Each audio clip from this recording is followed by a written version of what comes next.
Hello दोस्तों, मैं उम्मीद करता हूँ आप सारे स्वस्थ होंगे और मस्त होंगे। स्वागत है आपका आपके अपने लीगल डाकिया चैनल में। अब हम समझते हैं आचार संहिता क्या होती है। इस साल मध्य प्रदेश, छत्तीसगढ़, राजस्थान, तेलंगाना और मिजोरम में चुनाव होने हैं और अगले साल केंद्र के चुनाव होने हैं, यानी कि 2024 में। जब इलेक्शन का समय आता है तो एक शब्द बहुत चर्चा में आ जाता है, उसका नाम है कोड ऑफ कंडक्ट। ये कई बार आपने सुना भी होगा, यानी कि आचार संहिता लागू हो गई है। आप में से कितने लोगों को पता है कि आचार संहिता क्या होती है? अगर नहीं पता तो कोई बात नहीं, आज हम जान लेते हैं। जब ये आचार संहिता लगती है तो उस समय क्या क्या होता है। आज का वीडियो इसी बारे में है, वीडियो को ध्यान से देखना, आपको जानकारी कुछ जानने को नया मिलेगा। पहले ये समझिए आचार संहिता क्या होती है। देखिए, स्वतंत्र और निष्पक्ष चुनाव कराने के लिए चुनाव आयोग कुछ नियम बनाता है। इन नियमों को ही कोड ऑफ कंडक्ट कहते हैं, यानी कि आचार संहिता कहते हैं। अब लोकसभा हो या विधानसभा हो, कोई भी चुनाव हो, सभी पार्टियों नेताओं को इसके जो नियम हैं उनका पालन करना होता है।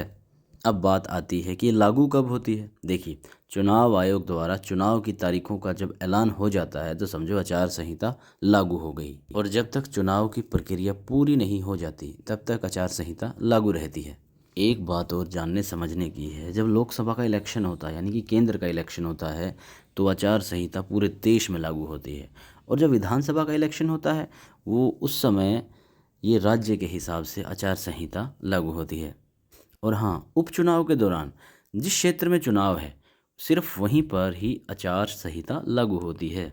अगला सवाल उठता है कि आचार संहिता की क्वालिटीज़ क्या क्या होती हैं। देखिए, आचार संहिता लगने के बाद कोई आप निराधार ऐसी कोई बात नहीं कर सकते जिसके आपके पास तथ्य ना हो, किसी पर आरोप नहीं लगा सकते, कोई झूठा प्रचार नहीं कर सकते। अब एक और बात आती है, क्या मंदिर, गुरुद्वारों, मस्जिदों, इन चीज़ों का चुनाव प्रचार के स्टेज के तौर पर क्या इनका प्रयोग किया जा सकता है? तो समझिए, ऐसा बिल्कुल नहीं किया जा सकता। किसी भी धार्मिक स्थान का उपयोग चुनाव प्रचार के लिए नहीं किया जा सकता। जाति धर्म के आधार पर चुनाव प्रचार नहीं किया जा सकता। आपके मन में ये सवाल उठ रहा होगा कि किस कानून के तहत आचार संहिता को लगाया जा सकता है। अब जानने की कोशिश करिए। देखिए, ये राजनीतिक दलों की सहमति से बनाया जाता है, इसके लिए कोई कानून का प्रयोग नहीं होता। इसी के साथ एक इंटरेस्टिंग बात और बता दूं, 1960 में केरल विधानसभा चुनाव में पहली बार आचार संहिता लगाई गई थी, जिसमें पार्टियों और उम्मीदवारों को इसका पालन करना था। और 1962 में लोकसभा चुनाव में पहली बार आचार संहिता लगाई गई थी। मतदान वाले दिन जो जहां मतदान हो रहा है, मतदान केंद्र के पास, उसके 100 मीटर के दायरे में प्रचार नहीं किया जा सकता। अब चुनाव के दौरान मान लो कोई मंत्री है, वो अपनी आधिकारिक मशीनरी यानी कि अधिकारियों का उपयोग अपने प्रचार के लिए नहीं कर सकता जब आचार संहिता लगी है।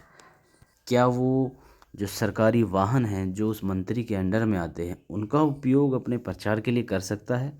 तो ये भी जान लीजिए, वो ऐसा नहीं कर सकता, बिल्कुल नहीं कर सकता। तो चलिए ये जानिए कि जो उसका उल्लंघन करता है, आचार संहिता का जो उल्लंघन करता है, उस पर क्या होता है।